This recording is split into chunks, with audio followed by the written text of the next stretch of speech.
예수 그리스도의 은혜와 평강이 주일 오후 찬양 예배를 드리는 성도님들의 삶 가운데 가득하기를 바랍니다.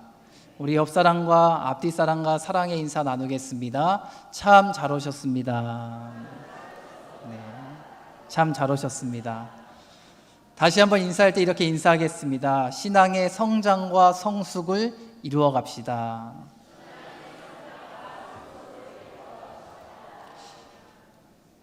며칠 전에 제 사무실 컴퓨터에서 알림 하나가 울렸습니다. 어떤 알림이었냐면 저희 아이들의 사진이 작게 나오더니 5년 전의 사진을 보겠습니까? 라는 알림이 울렸습니다. 5년 전에 어떤 일이 있었나 궁금해서 그 사진첩을 열어봤더니 저희 아이들이 어렸을 때 사진들이 쭉 나오더라고요. 갓난 아기 때부터 지금까지 성장했던 그 아이들의 사진을 보게 되었습니다. 아이들이 자라고 성장하는 그 모습을 사진과 영상으로 보는데 괜스레 제 마음이 뿌듯해지고 보람되고 행복해지는 것을 느꼈습니다. 부모로서 가장 행복할 때는 아이들이 건강하게 자라는 모습을 볼 때가 아닌가 싶습니다. 걷지 못하던 아이가 걸음마를 하게 되고 또 말을 하기 시작하고 또 성장해서 서로의 생각을 나눌 수 있는 그때가 오면 그 기쁨은 말로 표현할 수 없을 것입니다. 하나님께서 하나님의 자녀들인 우리들을 바라볼 때도 마치 이와 같을 것입니다. 하나님의 말씀을 전혀 알지 못하던 사람이 하나님의 말씀을 깨닫고 또 하나님께 자신의 입술을 열어서 자기의 고백으로 하나님께 기도를 하고 또 하나님의 말씀에 순종하며 그 순종의 발걸음을 내딛는 모습을 볼 때 하나님은 매우 기뻐하실 것입니다. 이처럼 하나님은 신앙이 성장하고 성숙을 이루어갈 때 기뻐하십니다. 하나님께서 기뻐하시는 신앙은 성장과 성숙을 이루어가는 것이라면 반대로 하나님이 기뻐하시지 않는 신앙도 있다는 이야기입니다. 어떤 경우에 하나님이 기뻐하시지 않을까요? 신앙의 연수는 매년 늘어가지만 신앙의 깊이와 넓이가 계속해서 제자리 상태이거나 또는 퇴보하는 경우들을 바라보실 때면 매우 안타까워 하실 것입니다. 여러분, 신앙이 제자리 걸음 상태이거나 퇴보한다는 것이 어떤 것을 의미하는 것입니까?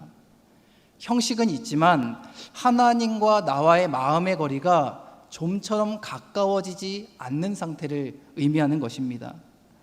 즉 형식만 있는 것이죠. 입술로는 하나님을 공경한다고 말하지만 마음은 이미 하나님에게서 멀리 떨어져 버린 상태를 가리키는 것입니다. 우리가 신앙생활을 하면서 특별히 조심해야 할 신앙의 태도가 있는데 그것은 바로 형식주의입니다. 하나님은 형식은 있지만 마음이 없는 이스라엘 백성들에게 이사야서에서 이렇게 말씀하셨습니다. 이사야 29장 13절 말씀을 함께 읽어보겠습니다. 주께서 이르시되 이 백성이 입술로는 나를 가까이 하며 입술로는 나를 공경하나 그들의 마음은 내게서 멀리 떠났나니 그들이 나를 경외함은 사람의 계명으로 가르침을 받았을 뿐이라. 아멘. 하나님께서 이스라엘 백성들의 어떠한 태도를 지적하고 계십니까? 이 백성이 입술로는 나를 가까이 하고 있지만 그들의 마음이 이미 내게서 멀리 떠났다라고 지적하십니다. 한 가지 분명한 것은 이스라엘 백성들에게도 형식은 있었다는 것입니다. 그러나 문제는 하나님을 향한 마음은 멀어진 채 형식만 남았다는 것이 문제가 된 것입니다. 그리고 더욱 큰 문제는 그들이 형식이 남아 있었기 때문에 자신들의 신앙이 꽤 괜찮은 줄 알며 착각했다는 것입니다. 하나님은 그들의 태도를 보시고 분명하게 지적하셨습니다. 너희는 형식만 있을 뿐이지 마음은 이미 내게서 단절되었다라고 말씀하십니다. 여기서 마음이 멀어졌다는 것은 하나님과의 관계가 단절되었음을 의미하는 것입니다. 더 이상 하나님과의 소통이 이루어지지 않은 상태라는 것입니다. 그러므로 우리는 우리의 신앙생활을 점검할 때 나는 얼마나 하나님과 친밀하려고 노력하고 있는지를 점검해야 하는 것입니다. 이것은 단순히 형식적인 부분들을 점검하라는 이야기가 아닙니다. 여러분 예배 몇 번 참석하셨습니까? 이 정도의 수준이 아니라는 것입니다. 형식 속에 담겨 있는 그 마음의 중심을 점검해야 한다라는 이야기입니다. 하나님을 예배할 때 나는 정말로 하나님을 기대하는 마음으로 예배 자리에 나오고 있는가? 하나님께 기도할 때에 하나님께서 내 기도에 응답하실 것이란 그 간절한 마음으로 하나님께 기도하고 있는가? 하나님의 말씀을 들을 때에는 내게 들려주시는 그 하나님의 말씀에 얼마나 마음의 문을 열어두고 있는가? 라는 이 신앙의 본질적인 질문들을 던져가면서 우리의 마음과 중심을 점검해야 하는 것입니다.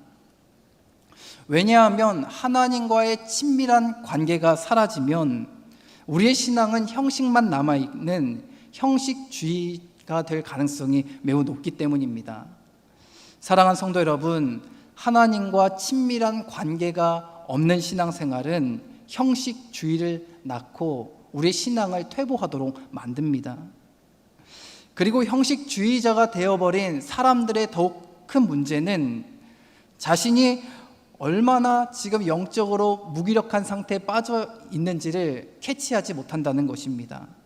형식은 남아있기 때문에 여전히 내 신앙은 안전해, 내 신앙은 좋아 라고 착각할 수 있다는 것이 더욱 큰 문제입니다. 여러분, 신앙의 성장과 성숙은 형식을 뛰어넘어 하나님과의 친밀한 교제를 누릴 때에 일어난다는 것을 믿으시기를 바랍니다. 이 신앙의 성장과 성숙은 어떤 이례적인 결단으로만 이루어지는 것이 아닙니다. 매일의 삶 속에서 하나님과 친밀한 관계를 누리는 과정을 통해 이 신앙의 성장과 성숙이 이루어지는 것입니다. 일상에서 하나님과의 교제가 이루어져야지만 신앙이 성장하는 것입니다. 그러므로 매일 기도, 매일 말씀 읽기, 매일 말씀 묵상 등을 여러분 삶 가운데서 실천하시기를 바랍니다. 일상에서의 하나님과의 관계가 우리의 신앙을 성장시키는 매우 큰 은혜의 수단이기 때문입니다. 바라기는 매일의 삶 속에서 하나님과 친밀한 관계를 누리며 살아가는 저와 여러분의 삶이 되기를 바랍니다. 오늘 말씀을 보면 하나님과의 관계가 단절되어서 신앙의 퇴보를 이룬 한 사람과 반대로 하나님과의 친밀한 교제를 통해서 신앙의 성장을 이룬 한 사람의 이야기가 극명하게 대조되어 나타나고 있습니다. 그들이 누구입니까? 바로 엘리 제사장과 사무엘입니다. 엘리의 직분은 분명 제사장이었습니다. 그러나 오늘 본문을 보면 그는 하나님과의 관계가 단절되어 있던 사람임을 알 수 있습니다. 이에 반해 사무엘은 제사장 훈련생이었습니다. 그러나 그는 하나님과 친밀한 교제를 누리던 사람이었습니다.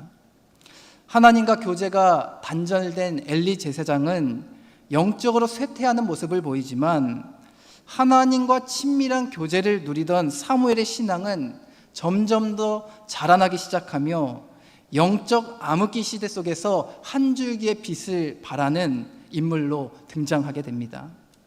오늘 말씀을 통하여서 신앙의 퇴보를 이룬 엘리 제사장과 달리 신앙의 성장과 성숙을 이룬 사무엘의 모습을 통해서 우리가 신앙이 성장하고 성숙하기 위해서는 어떠한 태도가 필요한지를 함께 살펴보겠습니다. 먼저 신앙의 성장과 성숙을 이루어가기 위해서는 말씀을 향한 목마름이 있어야 합니다. 한번 따라해 보겠습니다. 말씀을 향한 목마름이 있어야 합니다. 사무엘이 하나님께 부름받았던 이 시기는 하나님의 말씀이 희귀했고 환상이 흔히 보이지 않았던 시기였습니다. 본문 1절과 2절 말씀 함께 읽어보겠습니다. 아이 사무엘이 엘리 앞에서 여호와를 섬길 때에는 여호와의 말씀이 희귀하여 이상이 흔히 보이지 않았더라. 엘리의 눈이 점점 어두워가서 잘 보지 못하는 그때에 그가 자기 처소에 누웠고. 아멘. 1절과 2절 말씀을 통해 알 수 있는 것은 이 시대는 굉장히 영적으로 타락해 있던 시대였음을 알 수 있습니다. 말씀에 대한 목마름이 사라져버린 시대, 또 영적인 눈이 어두워져서 시대를 온전히 바라볼 수 없는 그런 암흑기였음을 알 수 있습니다. 이러한 영적 암흑기 시대 속에서 하나님의 말씀을 향한 목마름을 지닌 한 사람이 등장합니다. 그가 바로 사무엘입니다. 그는 하나님 말씀에 귀를 기울이면서 하나님 중심적으로 사는 사람을 찾기 힘든 시대 속에서 말씀을 향한 그 타는 목마름을 가지고 있었습니다. 3절 말씀을 보면 사무엘은 하나님의 궤 있는 여호와의 전안에 누웠더니 라고 기록되어 있습니다. 사무엘은 성전 안에 머물러 있는 것을 참 좋아했습니다. 그런데 이 성전 안에는 하나님의 궤인 언약궤가 들어있었습니다. 그리고 이 언약궤 안에는 10계명의 두 돌판이 들어있었습니다. 그렇기에 그가 하나님의 말씀이 들어있는 그 언약궤가 있는 성전 안에 머물기를 좋아했다는 것은 그가 얼마나 말씀을 사모하며 말씀을 향한 타는 목마름을 가지고 있었는지를 보여주는 장면인 것입니다. 그는 성전에서 하나님의 말씀을 듣고 또 하나님을 바라보고 하나님을 사모하는 그 시간이 너무나 행복했습니다. 여러분은 주님의 성전에 나올 때 어떤 마음으로 나오고 계십니까? 정말 하나님의 말씀을 사모하는 마음으로 나오고 계십니까? 정말 주님을 배웠기를 갈망하는 마음으로 이 자리를 찾고 있습니까? 정말 주님의 임재를 사모하는 그 마음으로 이 자리에 나오고 있습니까? 여러분, 신앙의 성장과 성숙은 하나님의 말씀에 대한 목마름이 있을 때 일어나기 시작하는 것입니다. 왜냐하면 그 말씀 안에 하나님의 마음과 정신, 하나님의 뜻이 고스란히 담겨 있기 때문입니다. 말씀은 우리의 신앙을 견고히 세우는 초석입니다. 또한 하나님과 친밀함을 누릴 수 있는 가장 유익한 수단 중에 하나가 바로 말씀입니다. 그러므로 우리의 삶 속에 늘 말씀을 가까이 하고 말씀을 사모해야 하는 것입니다. 만약 우리가 말씀을 가볍게 여기고 등한시 여긴다면 우리의 삶에 기근이 찾아와서 우리의 영혼은 이내 곧 메마르고 말 것입니다. 말씀이 없는 삶은 우리의 삶을 공허하게 만들고 메마른 삶으로 전락시킨다는 것을 기억하시기를 바랍니다. 말씀이 메말라 버렸던 엘리 제사장의 삶을 한번 보십시오. 그의 삶 속에 말씀이 상실되자 영적인 눈이 어두워져서 영적인 분별력을 잃어버리고 말았습니다. 더욱이 자신의 신앙은 퇴보하고 있음에도 불구하고 그 사실조차 인식하지 못하는 영적인 무기력 속에 빠지게 되었습니다. 이 얼마나 안타까운 현상입니까? 사랑하는 성도 여러분, 신앙의 성장과 성숙을 이루어가기 위해서는 우리 안에 말씀을 향한 목마름이 회복되어져야 하는 것입니다. 하나님의 말씀을 늘 가까이 두며 말씀을 사모하고 또 말씀 안에 거하기 위해 몸부림쳤던 이 사무엘의 모습이 저와 여러분의 모습 속에서 나타나기를 간절히 축복합니다. 바라기는 매일의 삶 속에서 하나님의 말씀을 가까이 하고 말씀을 마음에 잘 간직하여 말씀을 붙잡아 살아가는 저와 여러분의 삶이 되기를 주님의 이름으로 축복합니다. 또한 신앙의 성장과 성숙을 이루기 위해서는 신앙의 경계선을 긋지 말아야 합니다. 하나님께서 주의 성전에 머물고 있던 사무엘을 부르셨습니다. 그런데 사무엘은 처음에는 그 음성이 하나님의 음성인지 미처 알지 못했습니다. 하나님께서 그를 부르실 때마다 사무엘은 엘리 제사장에게 가서 자신을 불렀냐고 물었습니다.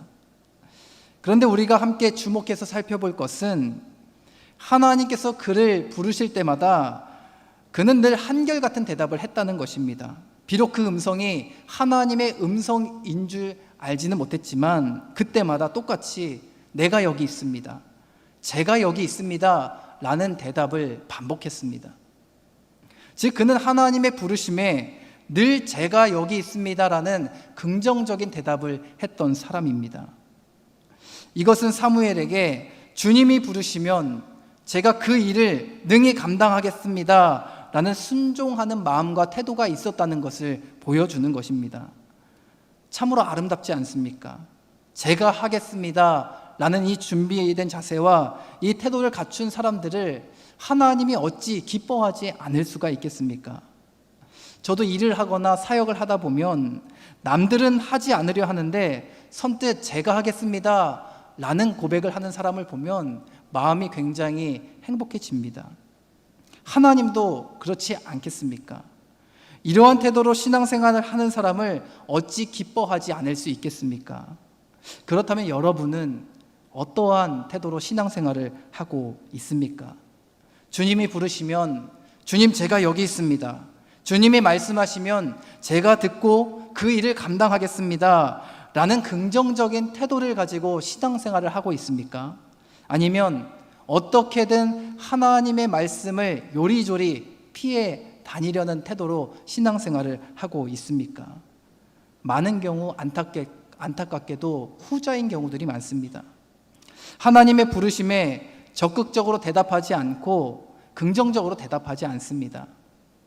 오히려 부정적으로 대답하거나 회피하려는 경우들이 더 많습니다. 주님이 부르셔도 전혀 응답하지 않고 반응하지 않는 겁니다. 더욱이 주님의 부르심에 거부까지 하기에 이릅니다. 왜 이러한 현상이 나타나는 것일까요?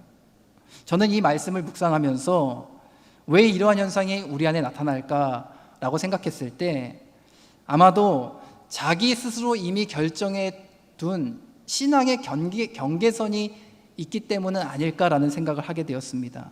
무슨 이야기냐면 이미 경계선을 정해놓은 거예요. 나는 이만큼만 봉사해야지, 나는 이 정도만 헌신해야지, 나는 이 정도 기준에서만 내 시간과 물질을 하나님께 드려야지 라는 신앙의 경계선을 스스로 이미 결정해 놓은 것입니다. 그리고 딱 그 정도까지만 하는 거예요. 이미 자신이 정해놓은 그 신앙의 경계선이 있으니까 하나님이 그 이상을 요청하셔도 전혀 반응하지 않는 겁니다. 여러분, 자기 스스로 이미 결정을 내린 채 신앙의 경계선을 그어놓은 사람은 결코 신앙의 성장과 성숙을 이루어갈 수 없습니다.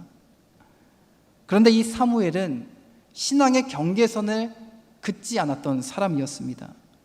그는 하나님의 부르심 앞에 늘 주님 제가 여기 있습니다 라는 긍정적인 태도를 지녔던 사람입니다. 주님이 말씀하시면 순종하겠습니다 라는 긍정의 마음이 그의 마음 가운데 있었습니다. 성경에는 이러한 순종의 자세를 지닌 사람이 한 사람 더 소개됩니다. 바로 이사야 선지자입니다. 한번 이사야 선지자의 고백을 함께 고백해 보겠습니다. 이사야 6장 8절 말씀 함께 고백해 보겠습니다.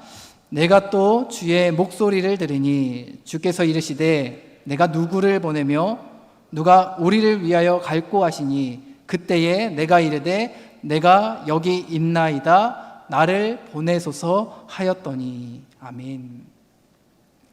이사야 선지자도 하나님의 부르심에 어떤 고백을 합니까? 주님, 제가 여기 있습니다.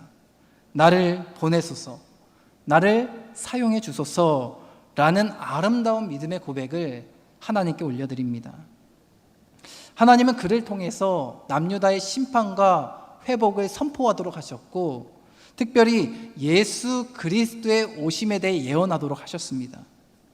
사랑하는 성도 여러분, 신앙의 성장과 성숙을 이루어가기 위해서는 신앙의 경계선을 긋지 말아야 합니다. 하나님 부르심 앞에 늘 제가 여기 있습니다, 나를 사용하여 주옵소서 라는 준비된 자세와 긍정적인 태도로 그 부르심에 응답하는 사람이 신앙의 성장과 성숙을 이루어갈 수 있는 것입니다.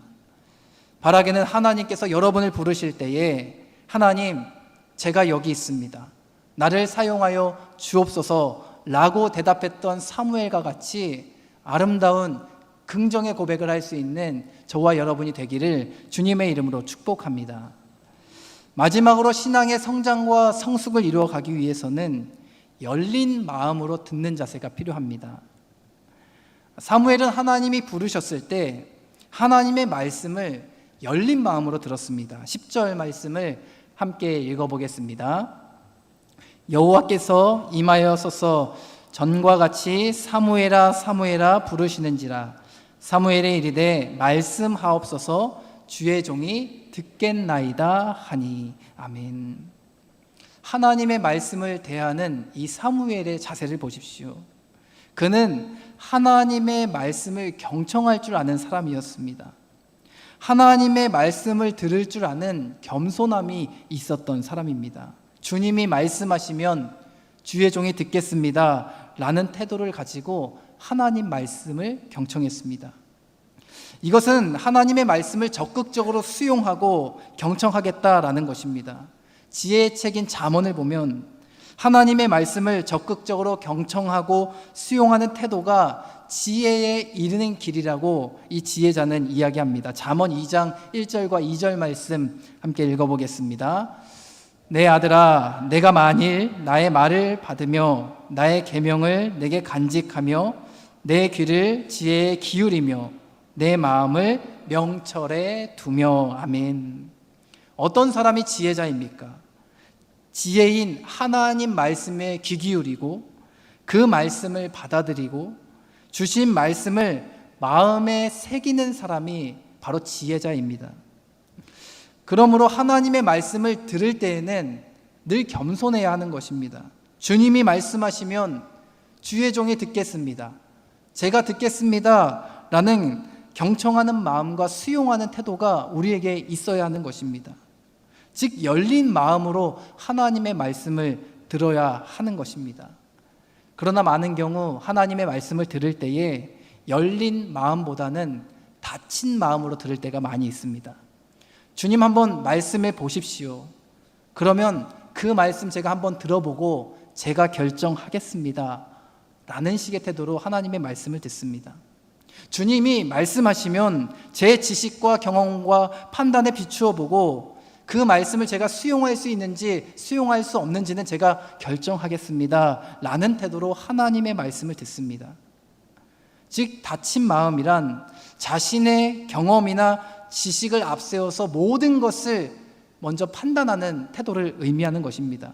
내가 경험해봐서 알아, 내가 이미 겪어봐서 잘 알아 라는 식으로 이미 자신은 모든 것을 안다고 자신하며 하나님 앞에 교만한 태도를 취하는 것이죠. 그래서 하나님의 말씀을 들어도 적극적으로 수용하지 않고 잘 받아들이지 않는 것입니다. 여러분, 우리가 하나님 말씀을 들을 때에는 이러한 교만한 마음을 철저하게 깨뜨려야 합니다. 하나님 말씀보다 내가 앞서지 않도록 주의하고 경계해야 하는 것입니다. 절대로 닫힌 마음으로 하나님의 말씀을 들어서는 안 됩니다. 이 엘리 제사장이 언제부터 영적으로 쇠퇴하는 길에 들어섰는지를 한번 보십시오. 그 시작은 그의 마음에 교만한 마음이 스며들기 시작할 때였습니다. 그는 이제 제사장이었기 때문에 너무나 자신했던 것이죠. 나는 하나님의 말씀을 너무나 잘 알아.